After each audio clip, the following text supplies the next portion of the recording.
éducation, ça c'est mon droit. Mon éducation, pourquoi me faire attendre?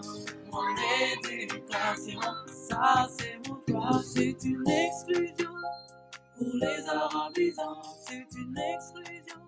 Nous avons travaillé avec la COSIDEP dans le cadre de cette initiative sur l'intégration de l'éducation environnementale dans les cursus, dans les curricula.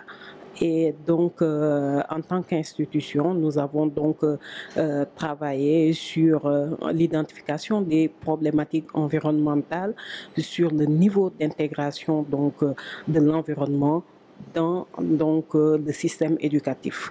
Parce que quand vous prenez un enfant qui habite, je prends l'exemple de la commune que je connais bien, Saint-Louis, quand vous prenez des enfants de Guet-Ndar, quand vous les amenez devant leur école et qu'ils comprennent qu'en plantant des filao, qu'en s'occupant de ces filao-là, ils vont pouvoir retrouver leur école, ça a plus d'impact d'importance chez eux que quand vous leur dites qu'il faut planter des filao pour arrêter les gens, etc.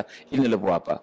Donc il y a de ces questions. Il faut donc qu'on arrive à l'introduire dans les programmes et que cela aussi soit adapté à l'environnement immédiat de l'enfant. Il faudrait qu'on revoie le programme, qu'on revoie les curricula, mais en faisant de telle sorte qu'on ne soit pas dans une généralisation qui fait que l'enfant ne se retrouve plus dans l'environnement auquel on essaie de le faire comprendre. Le défi, c'est aujourd'hui que ce programme soit accompagné par tous les ministères concernés. Parce que quand on parle d'éducation environnementale, ce n'est pas uniquement le ministère de l'Environnement ni le ministère de l'Éducation nationale.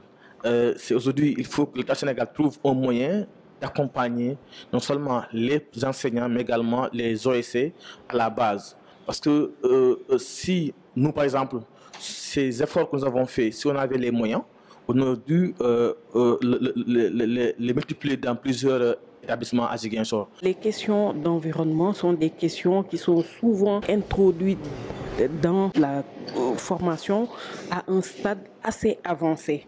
Ce qui fait que l'enfant, dès le bas âge, est complètement déconnecté quelque part de ces problématiques environnementales. Donc ce travail-là vient en son heure. Comment trouver des pistes pour que la dimension environnementale soit prise en compte pour que dans ces développements futurs, que l'enfant puisse un peu développer des compétences pour mieux comprendre l'environnement et donc mieux prendre en charge les questions d'actualité environnementale me paraît extrêmement important.